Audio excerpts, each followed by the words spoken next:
Martineau. L'opinion populaire. Alors, Nordvolt, on va investir des millions là-dedans et on dit que ça va être le plus gros projet privé de l'histoire du Québec. Ça va être extraordinaire. Ça va être comme les barrages hydroélectriques sous Bourassa. Ça va tout changer. C'est bien beau. Mais l'environnement, l'impact sur l'environnement, est-ce qu'on peut se poser des questions? L'impact sur l'eau, l'impact sur l'air aussi dans le coin. Nous allons discuter avec Mme Sabrina Gilbert, qui est membre du...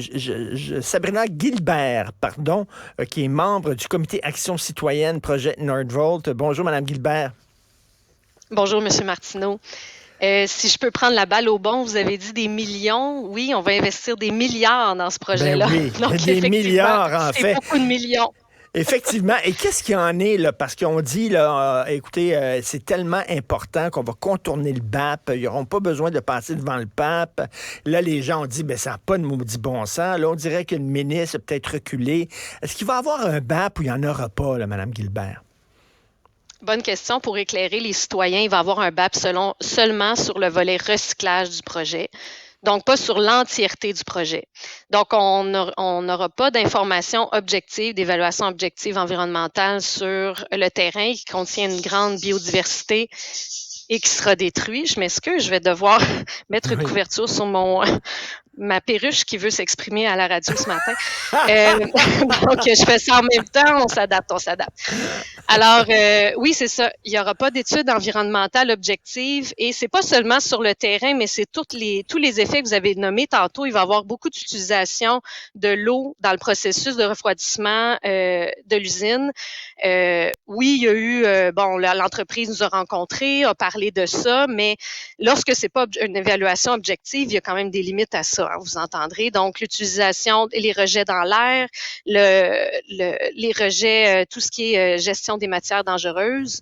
Donc, c'est énormément d'éléments, mais il faut pas oublier qu'un BAP, c'est pas seulement sur l'environnement, ça évalue aussi les effets, les impacts sociaux, les impacts économiques, le trafic, la pénurie de logement et de main-d'œuvre. Donc, voilà. Mais écoutez, la question qu'on se pose, c'est s'ils ne veulent pas passer devant le pape, c'est parce qu'ils ont des choses à cacher. Ils ont peur des résultats. Parce que s'ils disent qu'il n'y a aucun problème, puis faites-vous-en pas, vous n'avez rien à craindre, ben s'il n'y a rien à craindre, ben passez devant le BAP, puis vous allez avoir votre saut de certification, puis c'est tout, il n'y a pas de problème. T'sais. On peut se poser des questions. Là. Comment ça se fait que vous faites une exception pour Nordvolt? Effectivement, c'est ce qu'on croit, M. Martineau, c'est ce qu'on craint. En fait, nous, on n'est ni pour ni contre le projet pour l'instant. C'est qu'on se dit, il manque de transparence et d'information pour bien se positionner sur un projet d'une telle ampleur. Il semble y avoir eu un manquement au niveau du devoir de réserve du ministre parce que vers la mi-novembre, heureusement, on a les médias pour nous informer parfois. Le ministre Benoît Charette avait dit, vantait les mérites du projet, disait être favorable envers le projet. Est-ce que ça donne un peu de pression sur les travailleurs au niveau du ministère? L'entreprise pensait avoir les autorisations dans un délai record. Là, d'habitude, ça prend 15 mois. Là, on parle de 2 mois peut-être. Donc, oui, avec les autres dossiers, là, je vous épargne, là, il y a énormément de choses qui sont sorties dans les médias qui nous fait craindre qu'il y a des passe-droits peut-être. En tout cas, on se questionne comme citoyens, là. Écoutez, c'est pour ceux qui ne sont pas familiers avec le BAP, là, finalement, c'est tous les gros projets, c'est ce qu'on avait dit au Québec, tous les gros projets industriels doivent passer devant le BAP pour montrer là, qu'il n'y a pas des impacts négatifs sur l'environnement et même pour la santé publique, là, qu'il n'y a pas trop de pollution, etc. C'est ça. Pour mais avoir économique aussi. C'est ça, puis sur la qualité une approbation des gens. et tout ça, puis après ça, on y va. Là, on dit non, c'est tellement important, Nordvolt, pour la suite des choses que, tiens, il va y avoir une exception. D'ailleurs, on dirait qu'il y en a souvent des exceptions au BAP. C'est pas la première fois qu'on dit, cette entreprise-là n'a pas besoin de passer devant le BAP. À un moment donné, on se pose la question, écoutez, pourquoi des entreprises doivent passer devant le BAP et pas les autres? C'est deux poids, deux mesures, là. Effectivement. Puis si l'argumentaire, c'est qu'au plan économique, c'est une très bonne solution pour le Québec. Vous savez peut-être comme moi qu'il y a des économistes qui ne sont pas en accord avec ça. On avait Frédéric Lorrain de l'UQTR qui est sorti au niveau du journal puis qui dit ça va vider nos PME. C'est pas nécessairement une approche avant-gardiste pour un pays industrialisé comme le nôtre. Donc, il y a des réserves en plus. Donc, on se dit un BAP pourrait aussi évaluer l'efficacité économique et de voir les fonds qu'on va mettre là-dedans, est-ce que ça va valoir la peine? Alors, pourquoi s'en passer? On est pressé peut-être, mais si on est pour faire des grosses erreurs au niveau environnemental, au niveau économique, au niveau social, on va s'en vouloir longtemps, là. Et Mme Sabrina Guilbert, aussi, on sent l'air qu'on se lance là-dessus avec pas d'études. Hein? Sur la base d'aucune étude, il y a des gens qui disent, écoutez, ça peut être risqué, là, parce qu'il y a d'autres pays avec les poches pas mal plus profondes que nous qui veulent se lancer aussi dans la filière batterie.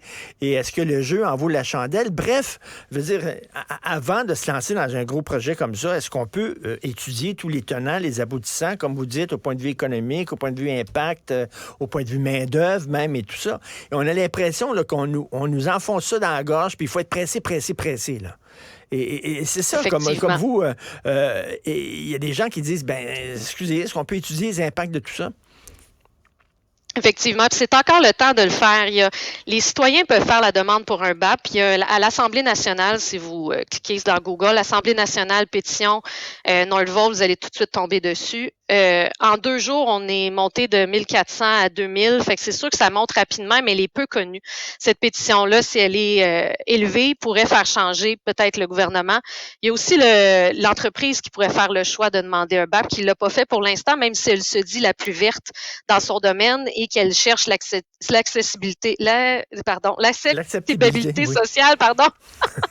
Donc, mais comment savoir s'il y a une acceptabilité sociale s'il n'y a pas de BAP, s'il n'y a pas d'études là-dessus non plus? Il n'y a personne qui peut affirmer que la population au grand complet du Québec, parce qu'on va tous mettre de nos impôts là-dedans, accepte ce genre de projet-là.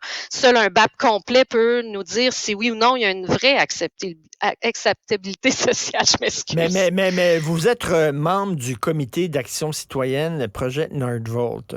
Ça, c'est-tu des voisins de l'usine? Puis c'est-tu pas dans ma cour? Là, c'est ça? Là, vous voulez là, paralyser le Québec au complet parce que ça vous tente pas d'avoir comme voisin une grosse usine? C'est-tu ça? Là?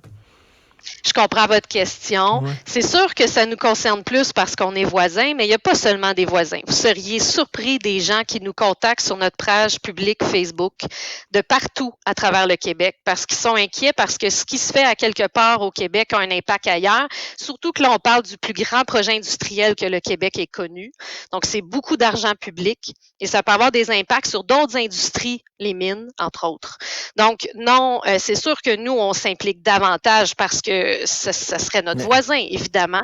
Mais si c'est bien fait, si un BAP nous prouve qu'on a vraiment raison d'avoir cette entreprise-là, sur tous les plans, bien, on pourrait être convaincu aussi, mais on demande à avoir plus d'informations. Et Mme Guilbert, les gens qui vous critiqueraient en disant justement, c'est parce qu'ils ne veulent pas les avoir dans leur cours, puis tout ça, puis moi, je leur dirais, et vous? Ça vous tente-tu d'avoir une usine comme ça dans votre cour? Est-ce que vous accepteriez d'avoir ça dans votre cour? Pas sûr qu'eux autres l'accepteraient aussi, Mme Guilbert. Non, puis même si c'est pas dans leur cours, la question est à quel point êtes-vous prêt de subventionner une entreprise comme ça quand on n'est même pas certain de l'efficacité économique de ça et qu'il y a des impacts probables au niveau de l'environnement. Puis plus on détruit nos milieux naturels, les milieux humides sont des capteurs de carbone à travers le Québec, moins le Québec est apte à capter le carbone naturellement. Donc, au niveau du changement climatique, on n'est pas plus avancé. Ça, c'est un projet que le gouvernement Legault met de l'avant. Est-ce que vous êtes content de la job de l'opposition? Est-ce que, selon vous, il pose suffisamment de questions? Ils ont posé des questions. Ils ont appuyé haut et fort, dans certains cas, leur opinion sur le dossier. Est-ce que l'écoute est là du côté du gouvernement actuel? C'est la question aussi. Mais il faudrait, à travers ça, qu'il n'ait pas de partisanerie. Je pense que c'est une question. La filière batterie, c'est un mouvement qui est en train de se faire au niveau politique qui, idéalement, dans un monde idéal, devrait être fait par plusieurs partis politiques et réfléchi par plusieurs partis politiques. Malheureusement, là, on reste dans les clans. Là. Et Mme Sabrina Guilbert, votre action comme la vôtre, le Comité Action citoyenne, moi, je trouve ça sain dans une démocratie, qu'il y a des citoyens qui s'impliquent dans leur société, qu'il y a des citoyens qui se posent des questions en disant, écoutez, là, je m'excuse, on est en train d'investir, comme vous dites, des milliards là-dedans. Quels seront les impacts? Est-ce qu'on peut prendre le temps d'y réfléchir? C'est important, ça, que les citoyens s'intéressent à ce genre de gros projet-là. Oui, effectivement, c'est sûr. Ça a des impacts, comme on a dit tantôt, sur plusieurs régions du Québec.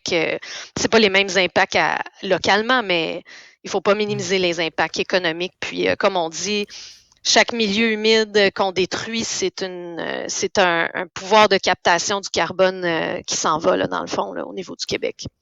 Et souvent, ces entreprises-là, on les aide beaucoup, hein, puis après ça, après une couple d'années, ils lèvent les feutres, puis ils s'en vont, ils s'en vont ailleurs aussi. Là. Si le vent souffle, ils suivent le vent.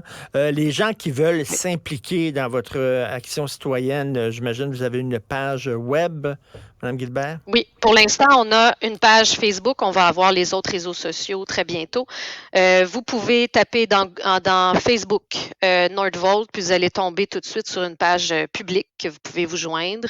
Vous allez pouvoir suivre les informations. On sort toutes les nouvelles, nos actions. Si vous voulez vous impliquer, vous pouvez nous écrire. Ça va nous faire plaisir. Oui, on a besoin de gens pour s'impliquer. On en a déjà à travers le Québec, mais plus on est contre cette grande machine, plus on peut donner notre opinion au gouvernement et demander un BAP là, sur l'ensemble du projet.